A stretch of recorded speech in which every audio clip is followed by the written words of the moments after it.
Thank you. Nice to be with all of you. And I hope you're well and safe.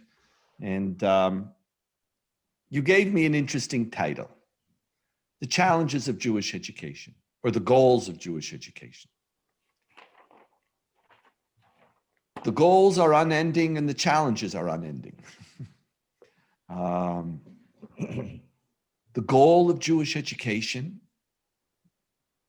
I'm going to be precise and then I want to expand on this for a moment, is to create a Judaism that Jews will love. And to create a Judaism that's worthy of this love. In prior generations, you didn't have to love Judaism in order to be Jewish.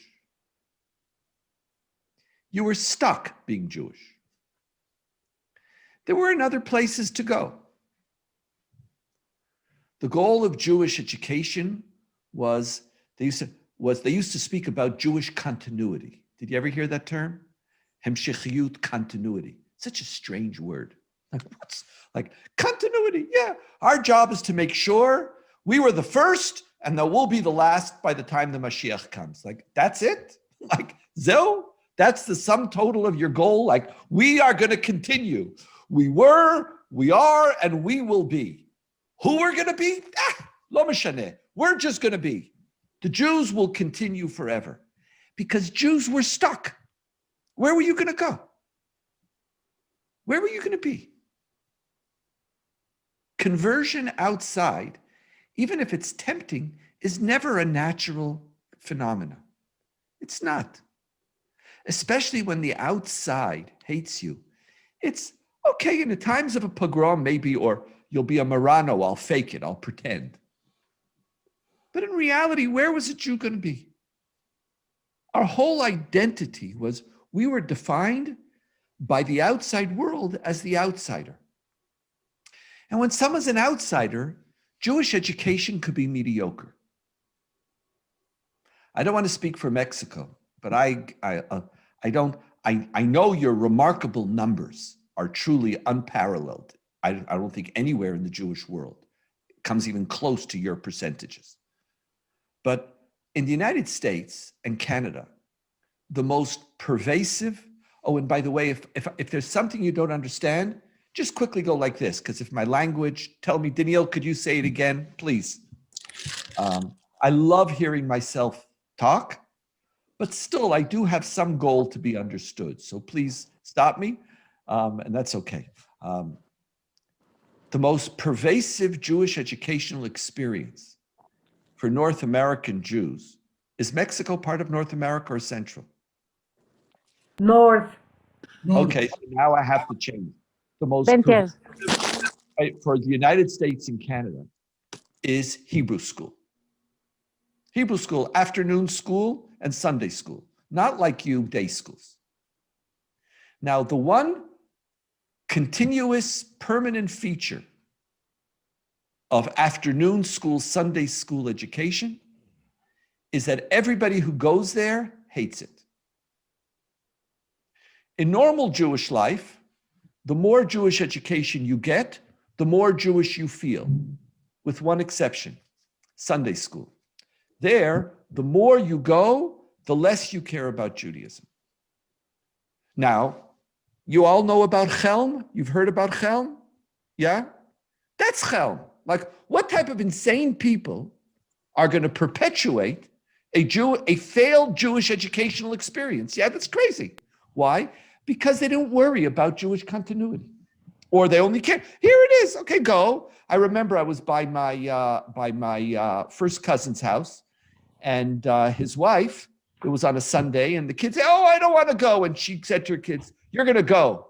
I went, and I hated it, and you're going to go, even if you hate it. Okay.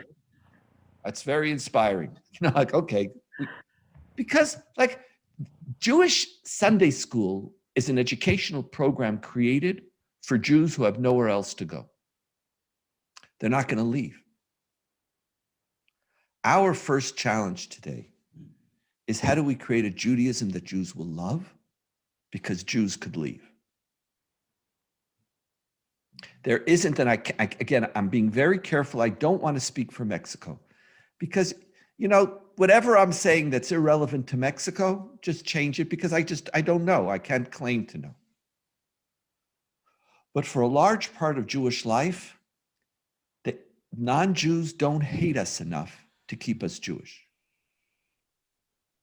There still is some anti-Semitism, but they don't hate us enough. And that's a big problem for Jews today. When we speak about intermarriage, which is so dominant in most of Jewish life, why is intermarriage possible? It's not because Jews aren't committed to Judaism. It's because non-Jews are willing to marry Jews. At no point in Jewish history were non-Jews willing to marry a Jew. You had to be insane to marry it. Why you want to marry a Jew? Because you want to check out a pogrom? Like, what would be your inclination? It's an extreme sport. Could I run away from the Cossacks? Like, which normal person would want to go with you? You don't marry Jews.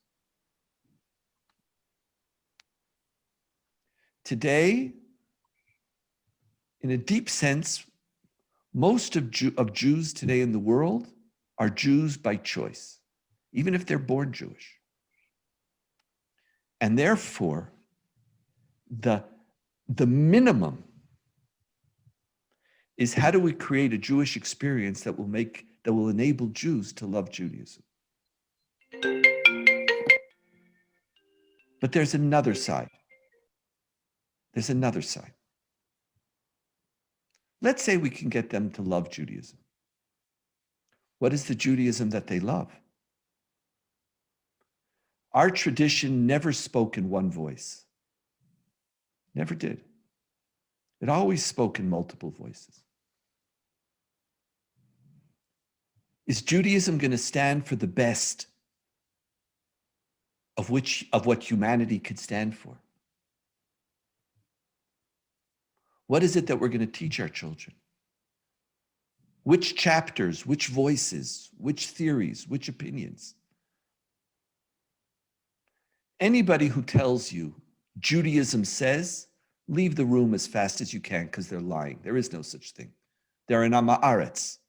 The statement Judaism says is the statement of somebody who has never learned. They've certainly never learned Talmud. They've never learned Tanakh. They've never learned Jewish thought, Jewish halakha. Judaism is a religion of debates. It always has been.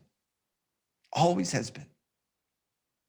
From the first moment, the first 2 chapters of the Bible, when the Tanakh opens up its story, it tells you 2 different creation stories. So biblical criticism says it's this person's 2 different authors. That's not the point, whether the Bible is written by God or whether there's a redactor R. At the end, our tradition tells you that this isn't a monolithic system. And you're going to have to make critical choices about which chapters are going to shape your life and which chapters aren't. And our tradition never spoke in one voice. So the challenge of Jewish education is how do we enable Jews to love their tradition? But how do we also teach a Judaism that's worthy of that love? Now here, there is no monolithic answer. There's Orthodox, conservative, reform, secular. There's multiple answers that you could give to what that Judaism should be.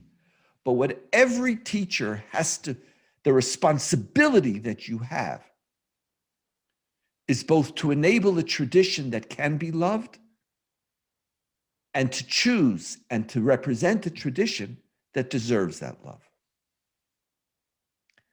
Now, these are the meta goals of Jewish education already now for the last, let's call it 40, 50 years. What I would like to do today is to drill down even a little deeper. And that is, how do we teach? What is the Judaism that we teach? What does it mean to be a good Jew? We want to teach you to love Judaism. What is that Judaism that we want to teach you to love? And so Al Regel Achat, this is a book that I've been working on for the last 5-6 years. It's coming to conclusion.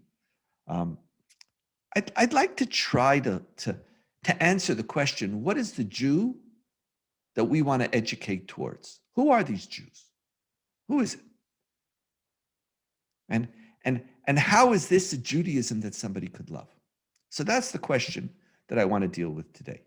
But before I do so, and because we don't know each other, and I don't know if what I just said insulted some people, bored others, was not clear, I want to stop for a moment and see if there's any questions just on these opening remarks.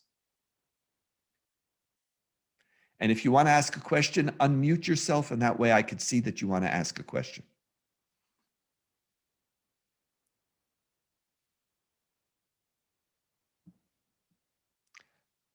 By the way, I'm 7,000 miles away, so nobody has to be intimidated or frightened of me. There's nothing I can do. Thank you, Ari.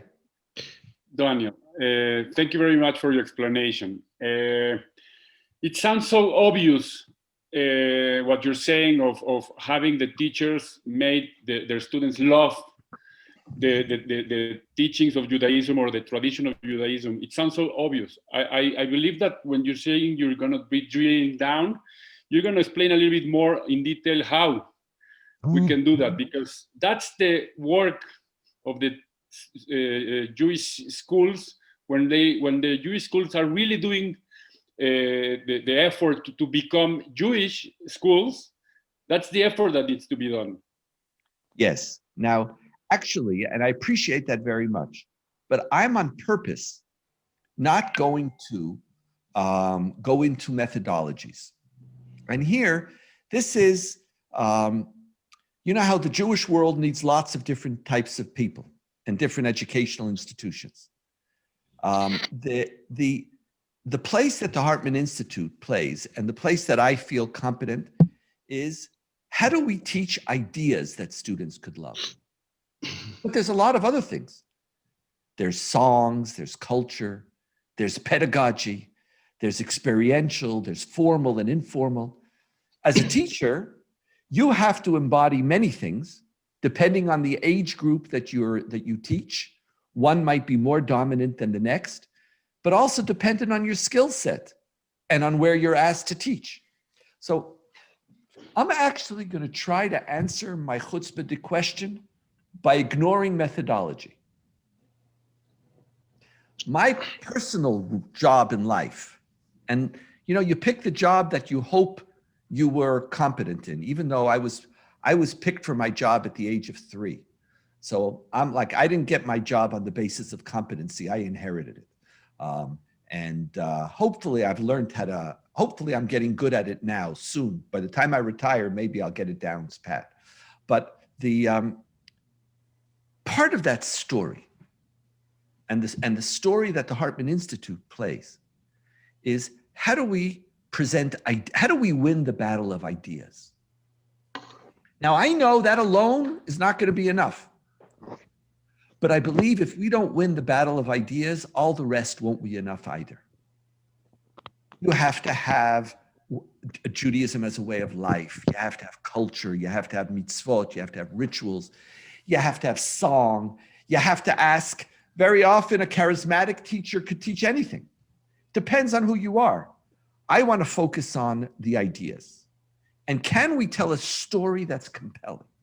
Can we tell a story that's interesting? That's the little small part of the story that I'm going to focus on, Ari, on how do we create a Judaism that people could love. But I know it's only part of the story. Now, all of you, I'm sure, I don't know you, but in the introduction, when Maurizio told me about you, I'm sure many of you teach in a lot of different age groups and different places. My recommendation to you is have a very honest assessment of who you are as a teacher and your skill set, and use that as the vehicle, but know fully well that you're just part of a puzzle. I usually hate people who think that they're the solution. Those are the people that you can't deal with. They have no more, they're the solution. No, you're part of a chain. And if in the life of our children, they'll meet different teachers, each one committed, again, not to communicate material, but to teach a Judaism that people could love. And a child after 8 years, 9 years has met 9, 10, 20 different teachers. Each one, the chances are that that child will have found a door through which they could build their Jewish life. And some of them will be the door that will be an ideas door, and someone it'll be a language door, and someone it'll be a music door, and someone will be a mitzvah door. And again, and even within those, which denomination? Does that answer? Do you feel I responded, Ari? Yes, thank you very much. And so go with it. So part of the answer to your question, Ari, is who are you? Don't be somebody else, be you, and know that you're part of a chain. So I'm going to do a little part, okay? Yes. Thank you, Ari. I see. Is that Daniel? And then there's a Sorki, I think. Daniel as unmuted, and Sorki, I hope I'm pronouncing the name right. Daniel, Okay. please. Hi, Donniel. We studied together 35 years ago at the Hebrew University with your father, a course about Mimush Atzmi, something like that. So we were at the same study with your wonderful, amazing father, one of the most important thinkers, I think, Jewish thinkers in the 20th century. And he was a person who embodied the idea that ideas are the way to generate passion. So it's a good to see you. And I knew the development of the Mahon Hartman from this old house to the building and the work that you have accomplished. So it's amazing. My question is, I would like to know, I read your book, the book that mentioned Eight and Another. What is the Judaism that you think is worth loving it? I would like, can you share us? That's what my lecture is going to be about. I'm going to come to that. Okay? That's what, I'm going to give a small, partial little answer to that question today. Okay? And then and then we'll have more time to talk. But that's what I'm, but part of my raising it is that the answer to that question is as diverse as the number of people on this call. And that part of the challenge of a teacher, see, a lecture, I have to give a lecture and then I go home.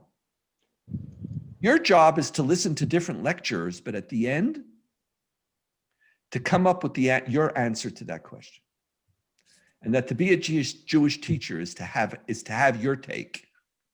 If you don't have your take, then that might have worked at another generation. In this generation, your job is to engage with this question until you could stand in front of a student and present the Judaism you love as a model for something that they could hear.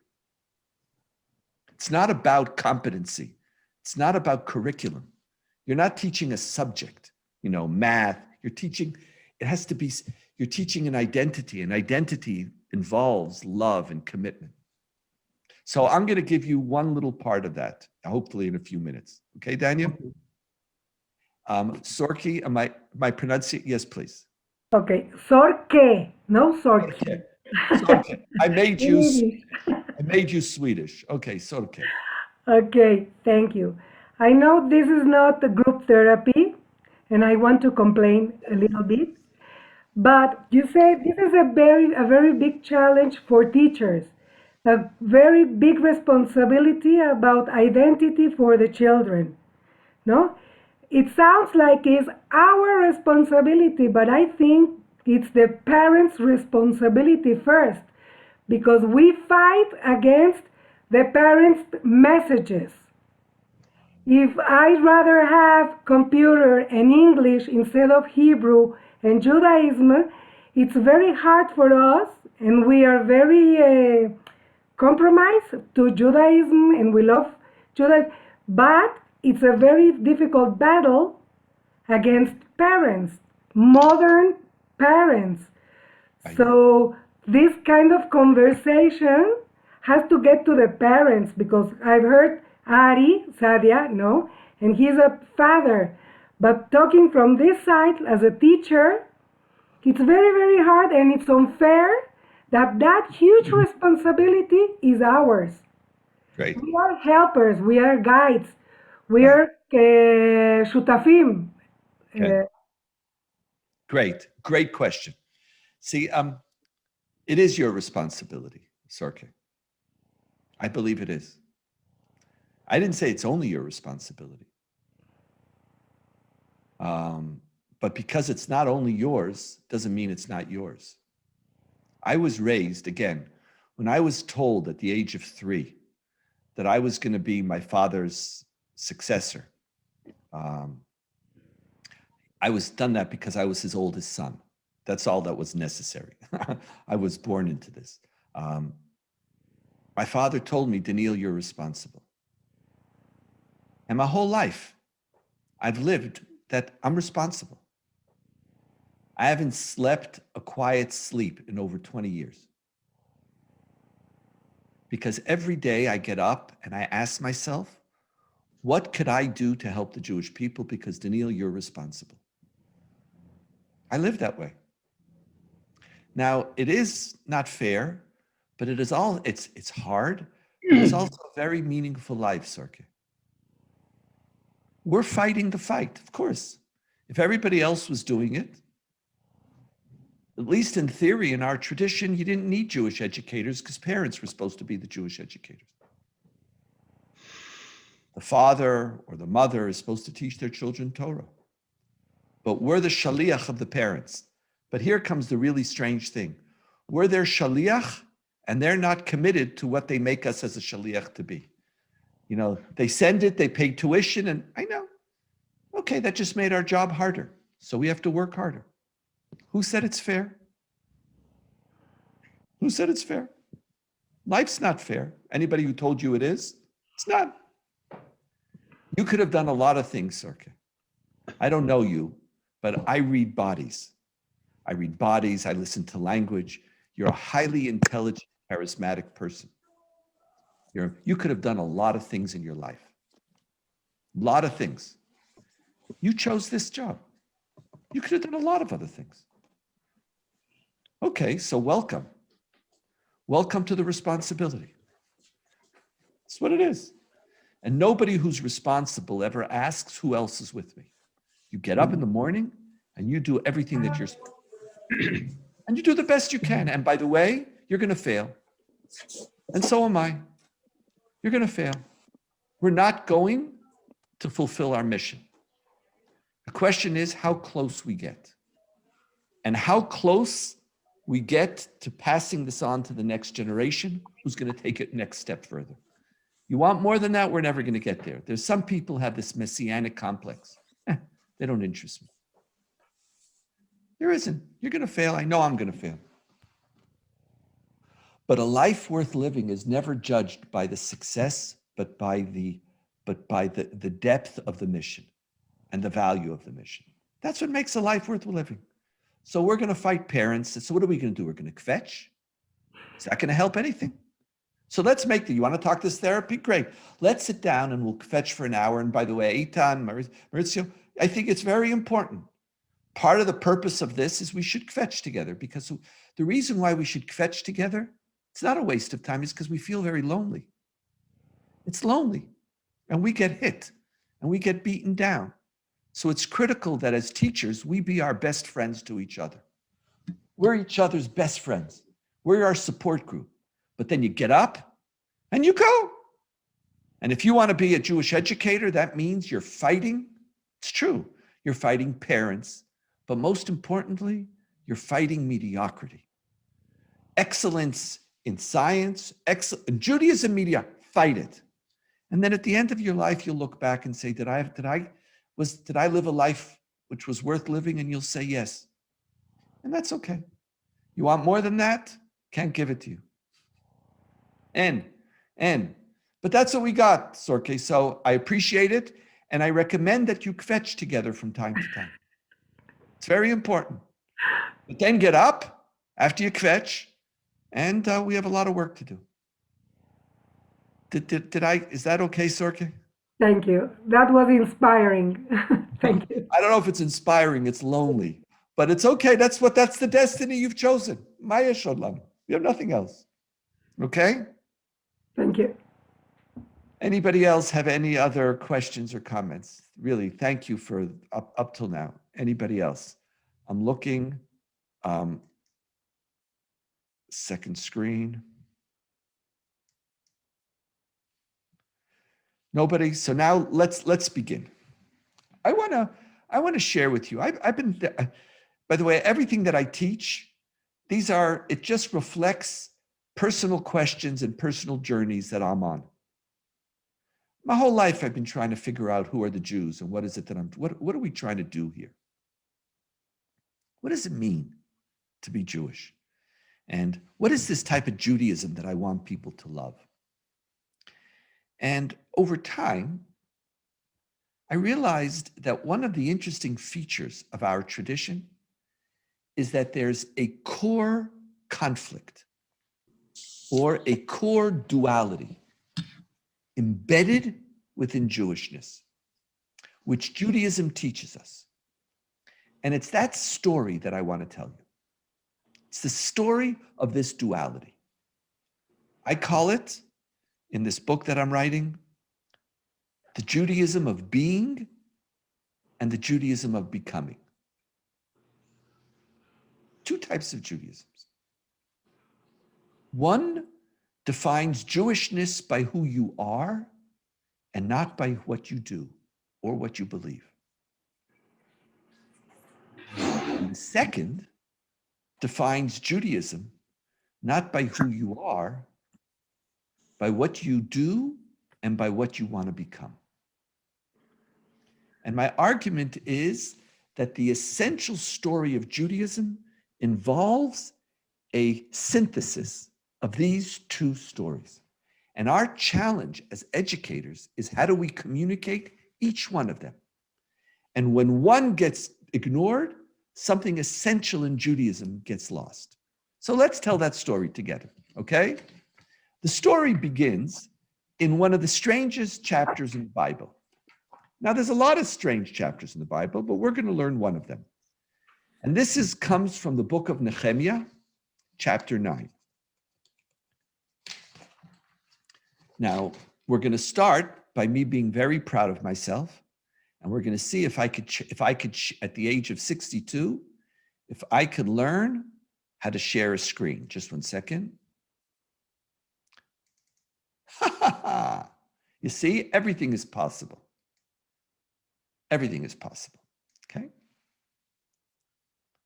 Let's look together. Remember, Nehemiah, the temple is destroyed in 586.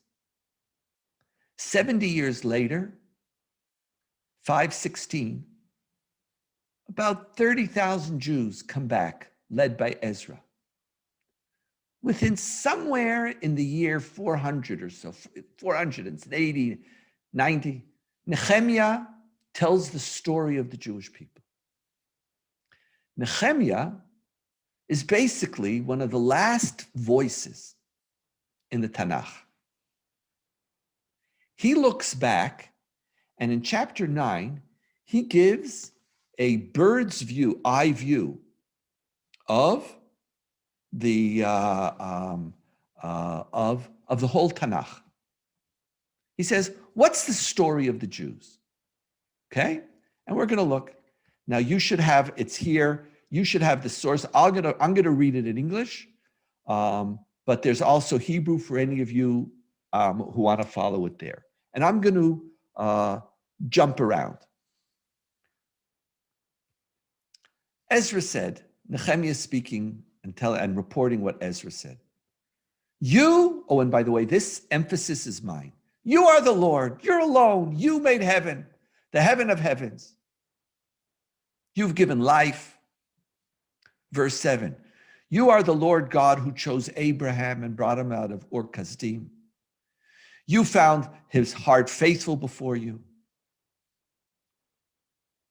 You made him a covenant to give to his descendants the lands of the Canaanites, Hittites, Amorites, Perizzites, Jebusites, Girgashites. You fulfilled your promise because you're righteous. God, you're fantastic. You made a promise and everything that you promised, you kept.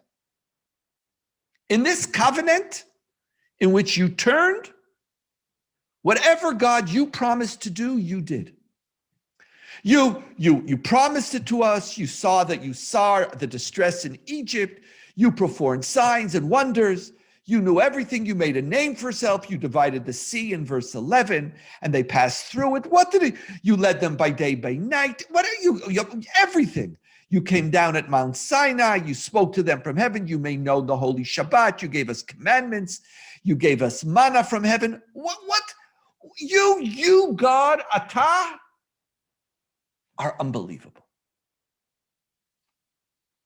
Nehemiah looks back and says, we couldn't have had a better God than you, God.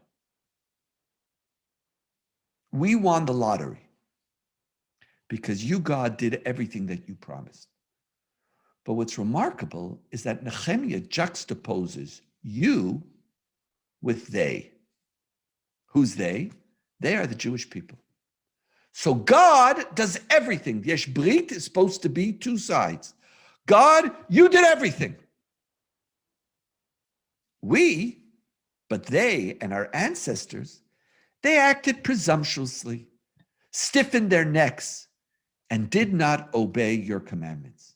They refused to obey all the miracles, anything that you did, they stiffened their necks and determined to, and they even wanted, remember, we even wanted to go back to Egypt.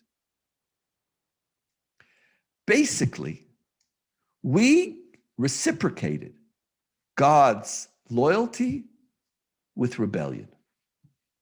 Now, God could have said, who needs you? But you're God, you're such a loving God.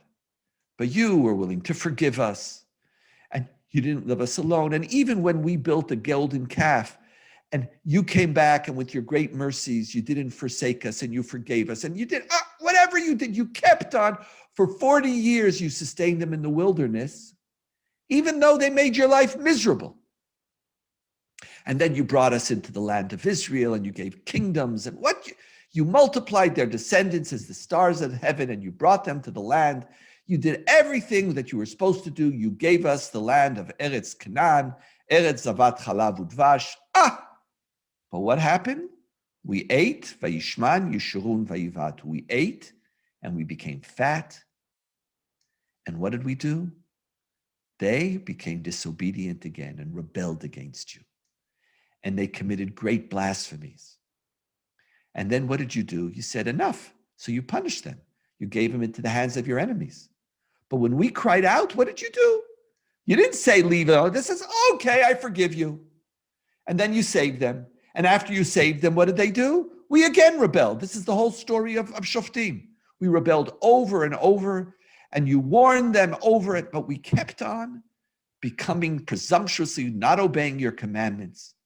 But you were patient. And nevertheless, in your great mercies, you did not make an end of them, and you didn't forsake us, because you are a gracious and merciful God.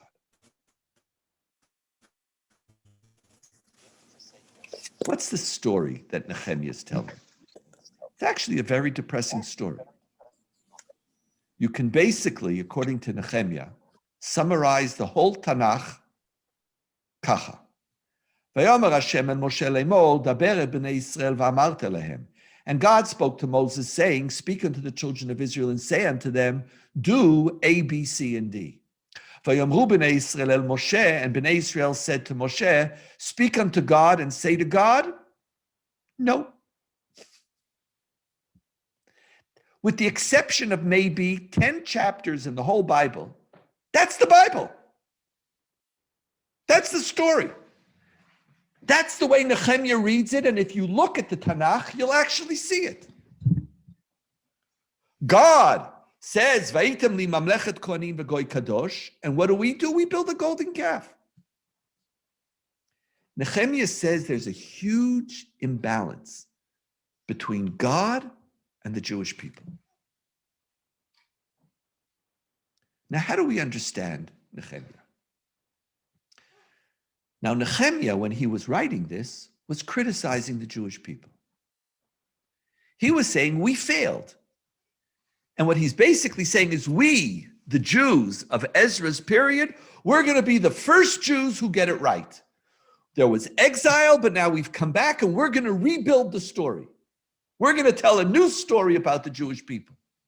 The story in which the Jewish people will finally say yes to God. But up till now, what did we say? We said no. Now, I want to ask you a question. According to Nehemiah, the Jews of the Bible didn't keep Judaism. So what did it mean to be a Jew for them? Think reflexively for a second. If basically, for the first, if we talk about Yetziat Mitzrayim, Har Sinai, for the first 500, 600, 700 years, what made the Jews Jews? You want to go back to Avraham Avinu at another 400 years? What made the Jew, for the first 1,000 years, what made Jews Jews? If Jews didn't keep Judaism, what was this? The Bible is telling a story of Jewishness without Judaism. Think about it. What did they think they were doing? I know from God's perspective, lichora, they were failing. But maybe when I read Nehemiah, and as you study carefully the Tanakh, maybe there's a more complicated story about what it means to be a Jew. One, as I call, the Judaism of being, and the one is the Judaism of becoming. The Judaism of being starts in Genesis, specific Bereshit, and the Judaism of becoming starts in the book of Shmot. And then afterwards, they both walk with each other. Let's look at that story together. The story of the Judaism of being, Nehemiah says it's a sin.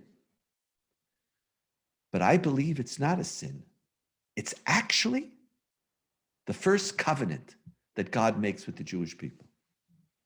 Is it possible that the Jews of the Mikra, the first Jews, heard a different story about Judaism? Now God said to Avram, go forth, lech lecha, from your country and from your kindred and from your father's house to the land that I will show you. Abraham, you have to do something. Lech lecha, choose me. Are you willing to walk away from everything that you know? Are you willing to walk away from your country, from your family, from your roots? Are you willing to choose me? This is what God says to Avraham and Lech lecha.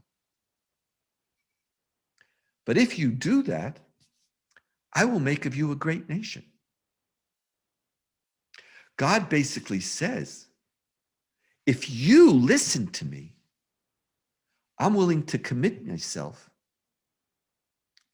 to your children. The Lord said to Abraham after Lot separated from him, raise your eyes now and look from the place where you are northward and southward, eastward and westward. For all the land that you see, I will give to you and to your offspring forever. I will make your offspring like the dust of the earth, so that if one can count the dust of the earth, your offspring also can be counted. Rise up, walk to the length of the land, for I give it to you. And who is you? You is not you, Avraham, who kept Lech Lecha. You is whom? Read this word. Offspring. In Hebrew, Zaracha. The first covenant that God makes with the Jewish people is not dependent on anything that they do. Avraham has to do. But all the Jewish people have to do? What do Jews have to do in order to be Jewish? The answer is they have to be born. That's it. And in Tanakh, they had to be born from a Jewish father. But Kufat HaMishnah, it becomes a Jewish mother. That's all you had to do. Judaism wasn't dependent.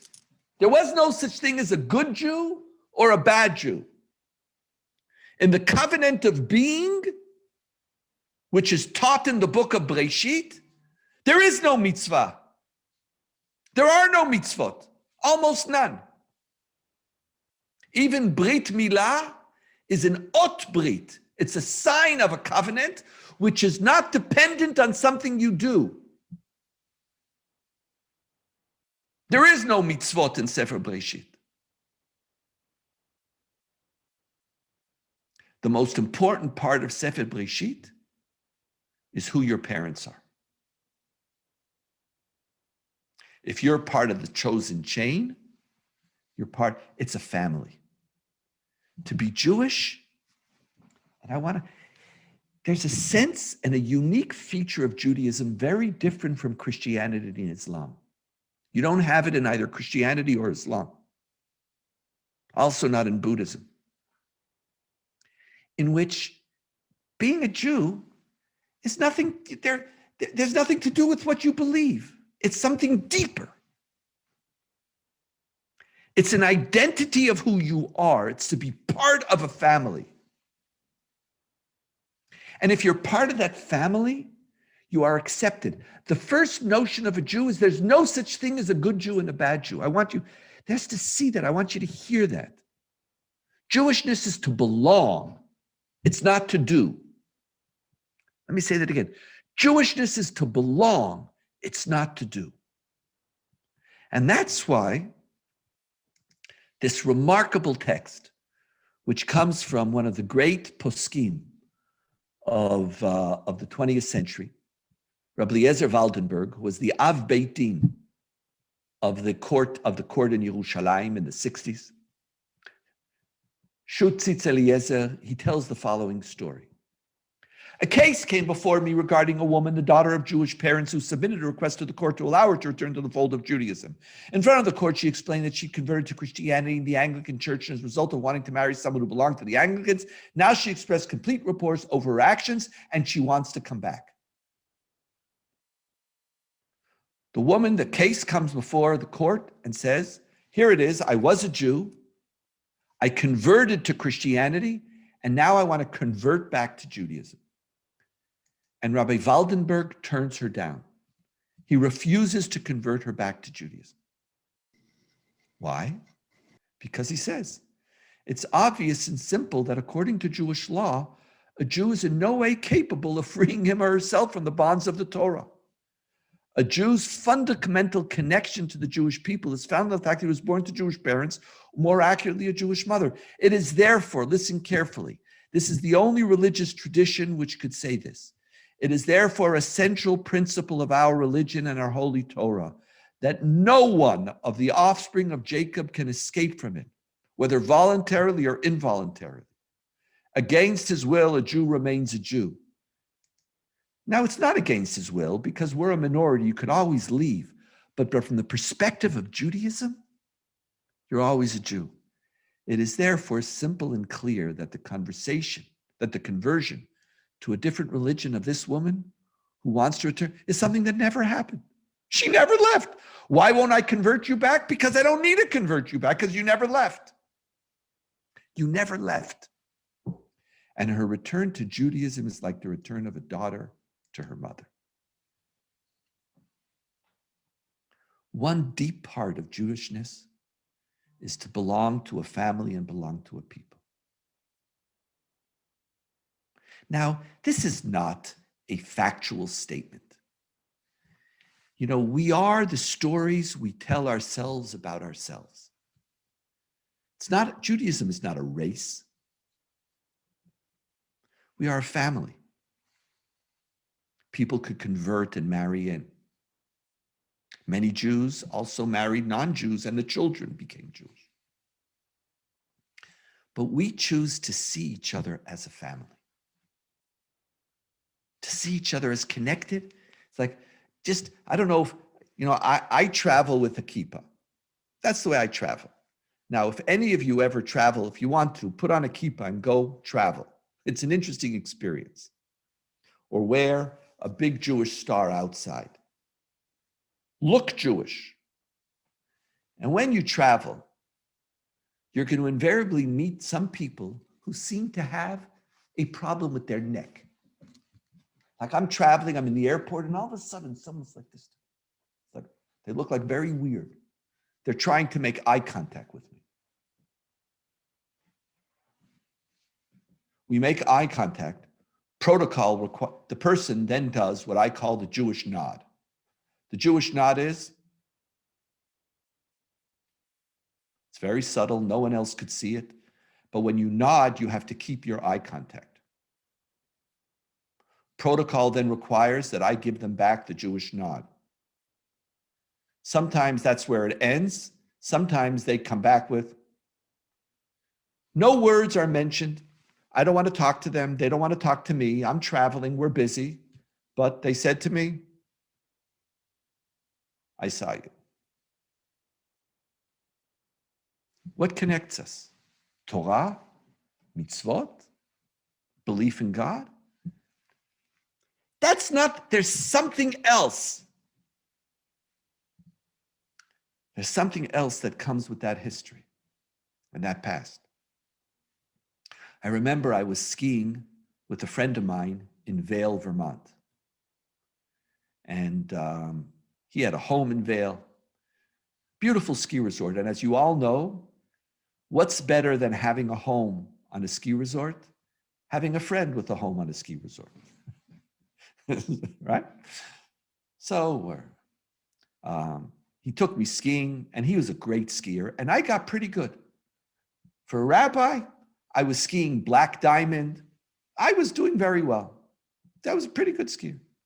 But then he took me to something that's completely non-Jewish. It's called moguls. I don't know if you know about it. It's these little bumps. Now, that's not for the Jews. Jews, okay, I could go Black Diamond. You know, moguls is not for Jews. He took me on the moguls. You're supposed to go in and out and in and out. Instead of going in and out, I go over and I fly, and I cut my knee on my ski on my first day of my family vacation. And I get taken down the mountain, and I get taken to the hospital, and I'm very upset because my vacation is over. I can't ski. And I'm sitting in the hospital, and I'm wearing my kippah. And this is a story with some Mexican basis to it. And I'm really upset. And someone turns to me and says, "Oh, Shalom, are you Jewish?" And I said, "Oh, crap." Like, you know, especially when you're a rabbi, you go on vacation, you want to be away from the Jews. You know, okay, I'll daven minyan, but like basically, I'm not interested in Jews. I need a vacation from the Jews. You think I want to? It's like, I had enough. Are you Jewish? Yeah, I'm Jewish. Then he starts telling me about his daughter in Mexico. You know, I have a daughter in Mexico, you know, and we're looking to see, do you know anybody who would maybe go out with her? Now, it was really nice. I was already a father of two, and I think he was trying to make a shidduch between me and his daughter, so I was flattered for a little bit. And then I'm saying, like, who is this person to me? I've never spoken to them. I've never met them. They're not part of my life. Like, leave me alone. Do I know someone in Mexico? Like, I'm skiing. You deal with your daughter. Why is this my problem? Uncontrollably, what happens to me? I start saying, oh, I have to speak to my wife. Who do we know in Mexico? Like, why is he my responsibility? But he is. That's the Judaism of being. There's a deep story that we Jews have told. And I want to share with you one of the most remarkable texts in our tradition. It comes from the Haggadah, which you all know. Rasha Mahu Omer. You know, we have 4 children. Who's the wicked child in our tradition? And I want to tell you, I've spent many years of my life studying Christianity, Islam, and Buddhism. There's not a single religious tradition which would ever say this following statement. Ma avodah zot lachem, he says, what is this service to you? To you, but not to him. By thus excluding himself from the community, he has denied that which is essential. Kafar ba'ikar. In every religious tradition, kfirah, denying the fundamental is about a principle of belief. It's whether you, in Islam, It's whether you accept that there is no God but God and Muhammad is God's messenger. In Christianity, it's whether you accept the fundamental unique role of Jesus Christ as the Son of God, as the emissary of God, whatever you might be. That's what it means to be a kofir. That's what it means to be a heretic. Jewish tradition is the only monotheistic tradition which says that a kfira be'ikar, to be a heretic in the essence, is to exclude yourself from the community. This, my friends, is the covenant of being. That's what it means. Covenant of being has one mitzvah, and that is loyalty, responsibility, that you don't walk away from Jews, that you don't turn your back on Jews, that there's no Jew who you ever give up on. Just like the Rav Waldenberg. He's a Haredi rabbi in Mea Shearim. He could have said to this lady, Miatla, who are you to me? You converted to become an Anglican, enjoy it. He writes to her and says, Jackie, I'm with you. Let me say here, 1 second, could you repeat the last sentence? We are the only monotheistic religious tradition which defines being a heretic in the essence as separating from the community. Separating the community is not a sin, it's to be a heretic. You have to understand this. This is just remarkable. It is unprecedented. Separation is to be a heretic? That's what the Rav Waldenberg says. I can't walk away from you. You never left. Loyalty, responsibility, tolerance, creating room, the fundamental principle of Yisrael, afal pi shechata Yisraelu. An Israelite, even though they have sinned, they're still an Israelite. Nothing can take that away from you. That's one part of the Jewish story. And so when Nehemiah looks back for 1,000 years and says, oh, the Jews failed, I want to tell you, maybe what happened for the first 1,000 years is the Jews didn't fail. They just saw Jewishness as a covenant of being. It's unconditional. It means that you're loved, you're accepted by God and by your fellow Jews just because. Just because. I'm not a race, I'm not superior, but I belong somewhere. I have a story, and I've carried that story, and I've inherited that story. And one part of a Judaism that you want to have people love is that sense of being accepted, that sense of being part of a people, that sense of belonging somewhere. That is half of the Jewish story. Before we go to the second half, are there any questions, please?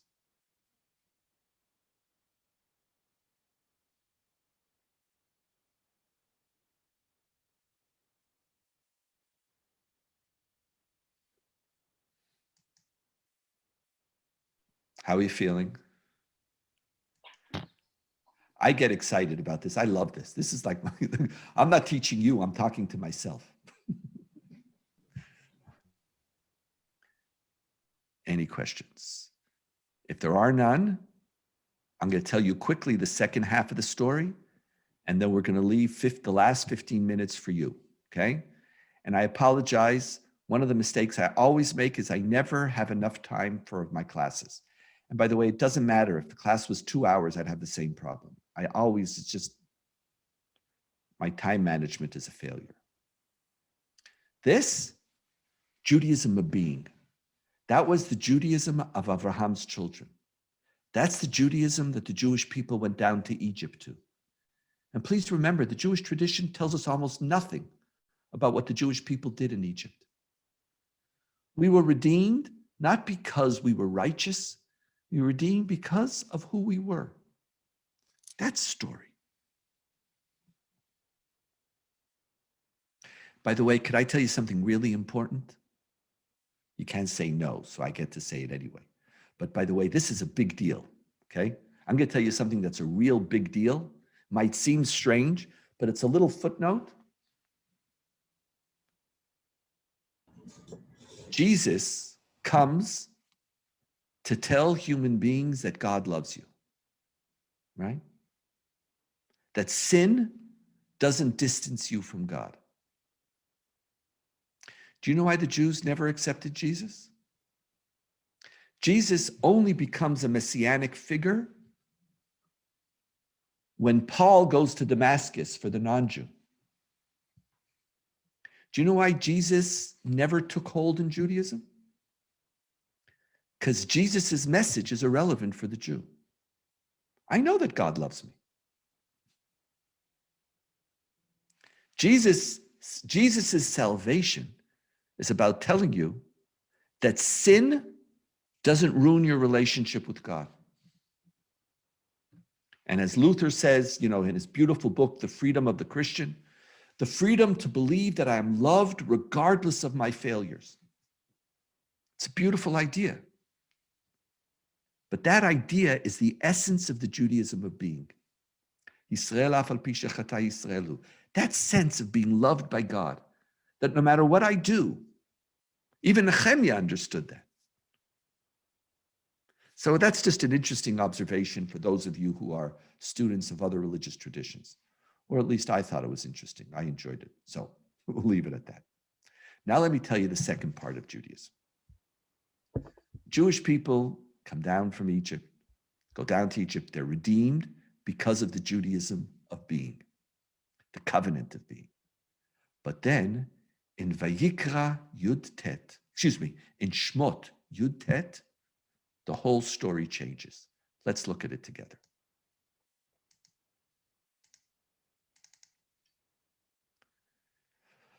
On the third new moon after the Israelites had gone down out of Egypt, on the land of Egypt, on that very day, they came to the wilderness of Sinai. They journeyed from Rephidim, entered the wilderness of Sinai, and camped in the wilderness. Israel camped there. They're at the footsteps of Mount Sinai. And Moses goes up to God, and God called him from the mountain, saying, "Thus shall you say to the house of Jacob and tell to the Israelites." Okay? "You have seen what I did to the Egyptians and how I bore you on eagle's wings and brought you to myself. All of that I did, why? Because of my covenant of being with you. But now therefore, if you obey my voice and keep my covenant, you shall be my treasured possession out of all the peoples." There is a new word that's added to Jewishness, and that's the word if. Im. Vata im shamoa tishma'u b'koli. There is no if. The only person who had an if was Avraham. Lech lecha me'artzecha, and it is assumed that if you do that, then. That was the only condition. From that moment on, there are no conditions. In many ways, in Shmot Yud Tet, God wants from the Jewish people what he wanted from Avraham. God said, "I know I made with you a brit of being, a covenant of being. But Judaism is not only what you are, it has to also be what you're willing to become. Are you willing to be a mamlechet kohanim and a goy kadosh?" Judaism is not just, I accept whoever you are. Okay, I do accept whoever you are, but that's only the first stage. The second stage, after I accept who you are, is to ask you, who are you willing to become?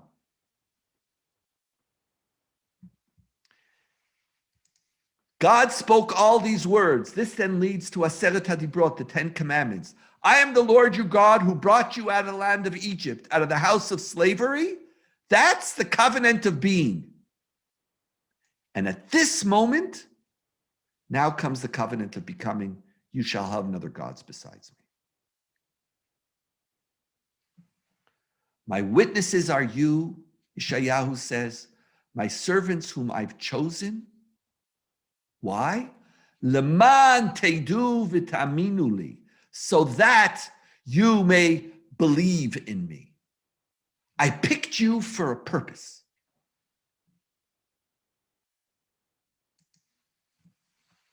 For the first 1,000 years, the Jewish people were Jews of being.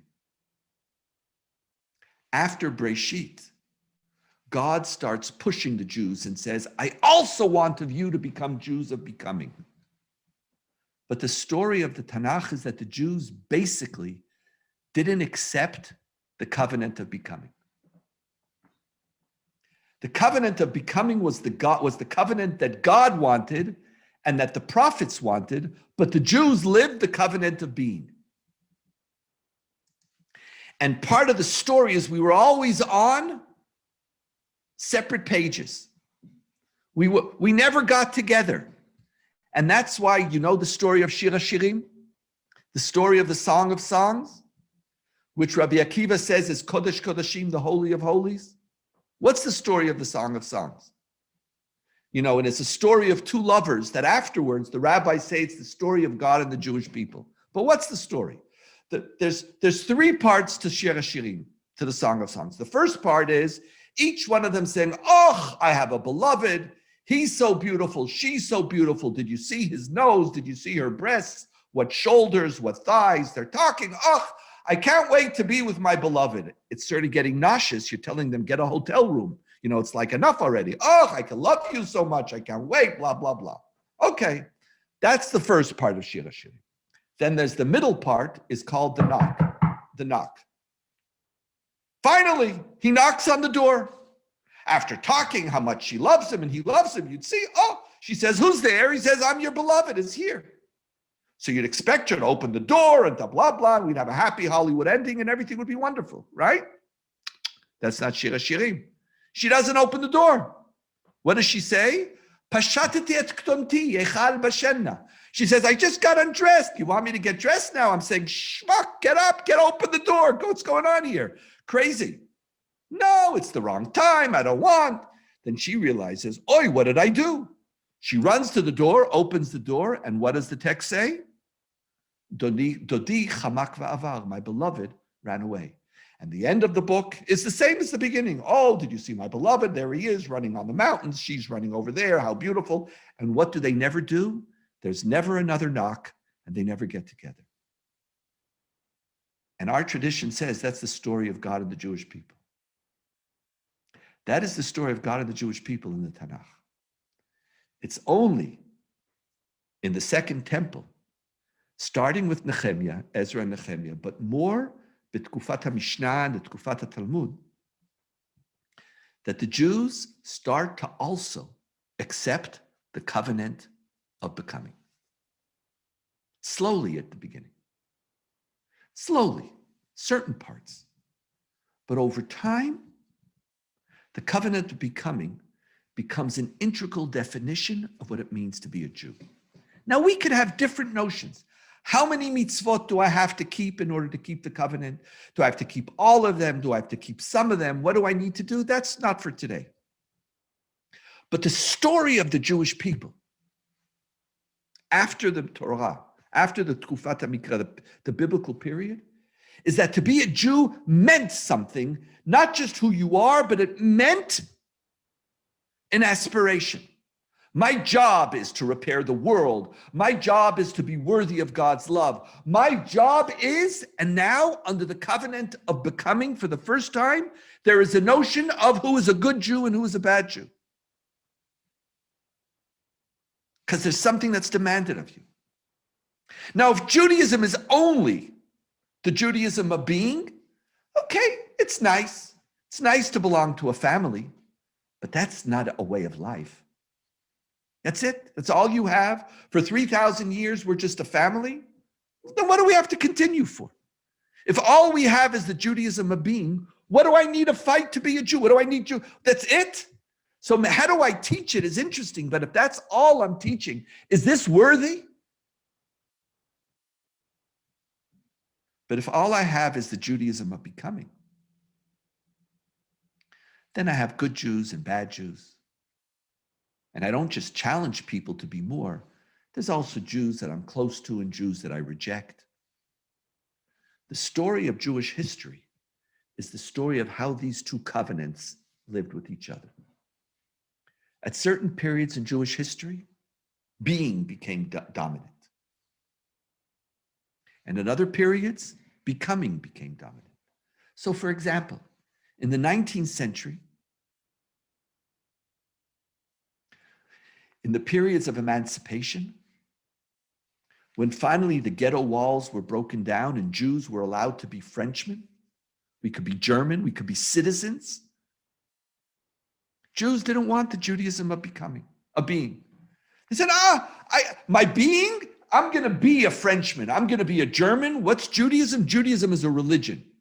It's the Judaism of becoming. It's ideas and values and rituals. And for about 100 years, we started to give up on the Judaism of being. But anti-Semitism didn't let Jews become Jews alone of becoming. Because what anti-Semitism says is you're a Jew. It says there's something about it's who you are. Zionism, a big part of early Zionism, was to bring Jewish peoplehood and the Judaism of being back to the center of Jewish consciousness. And much of the story of the 20th century is the relationship between being and becoming. Now, our challenge and your challenge, and with this I want to conclude, as you're raising and as you're trying to tell a story, because that's what teachers do, we tell stories. Can we tell a story about Judaism that our children will love? My suggestion to you in the story that I personally find inspiring and which I teach to my students is the story that to be a Jew is to be part of two covenants.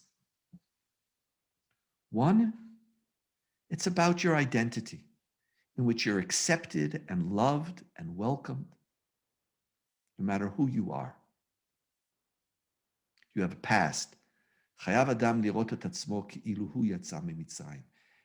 has to see themselves as if they came out of Egypt. There is no mitzvah to say, it's not that you did stand at Sinai, but you don't have a commandment to see yourself as standing at Sinai. You have a commandment to see yourself as standing at Egypt.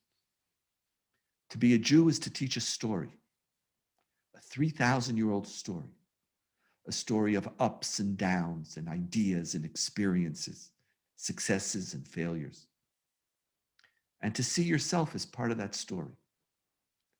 And how do I train and educate children to be part of that story and to know that story they've inherited regardless? You're in. There's no marks. You don't fail. You're in. And no matter where you go, you're in. And no matter who you are, you're loved. And no matter where you are, you have a place at my table. And who you are, that a Jewish community always has to have room around the table for everyone who's come out of Egypt with us. And to feel that you're part of a 3,000-year-old story is a remarkable experience. Remarkable. I'm not a 21st century phenomenon. I've been here for 3,000 years. And that's my roots. And to give a person that sense, both of belonging, of acceptance, of love, and of loyalty. Yes, the Jewish nod. I see you. I see you, and I'm responsible for you, no matter who you are.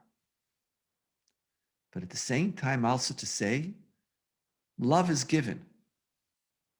And just like a parent, my kids know that no matter who they are, and no matter what they do, I'm on their side. I tell them, there's nothing that you could do that's going to break my love and my loyalty to you. It's unconditional, with the exception of riding a motorcycle. That's just too stupid. I can't handle that. Motorcycles, everybody has boundaries. If you ride a motorcycle, I'm gone. Other than that, your mistakes, I'm there. I love you.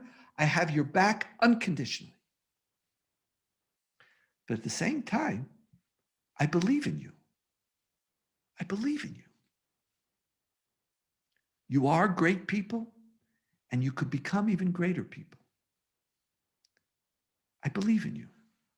And the story of Judaism is the story of a tradition which turns to Jews and says, I believe in you. I believe that what the world does is not supposed to shape who you are, but who you want to be. That to be a Jew is to be the enemy of mediocrity. That to be a Jew is to aspire to be a Mamlechet Kohanim V'Goy Kadosh. And let me end on that verse, or the version of that verse in Vayikra Yud Tet. Vayikra Yud Tet starts, Vayomar Adonai Moshe Lemor, Daber b'nei Yisrael v'amarte lehem, Kedoshim tihiyu, ki kadosh ani Adonai Elokechem. God spoke to Moses saying, speak unto the children of Israel and say unto them, you shall be holy, for I, the Lord your God, am holy. Now, when I read that verse initially, I said, if God's holy, I don't have to be holy. That's God. Like, you're holy. I'm not God. You're holy. I'm done. Not Judaism. Judaism says you don't just believe in one God. That one God is who you have to be similar to. You have to be holy. Now, are you ever going to be holy? No. But welcome to what it means to be a Jew. To be a Jew is to constantly strive to be higher. And the minute you fulfill your goal in life, there's a problem. Your goal was too low. Get another one. If God is holy, you'll never be holy, but you're commanded to be holy. That's my favorite mitzvah in the whole Torah.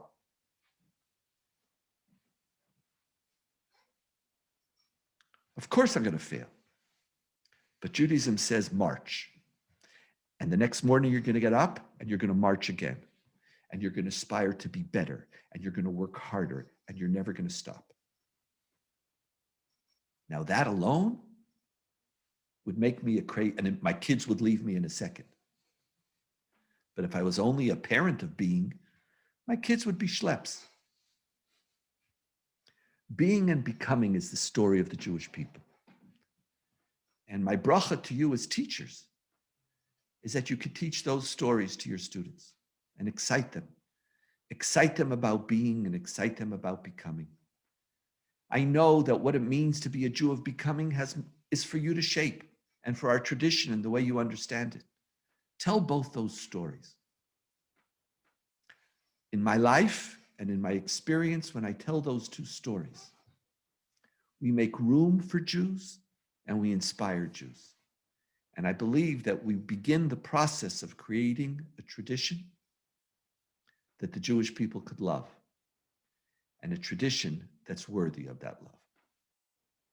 And now, any questions or comments, please?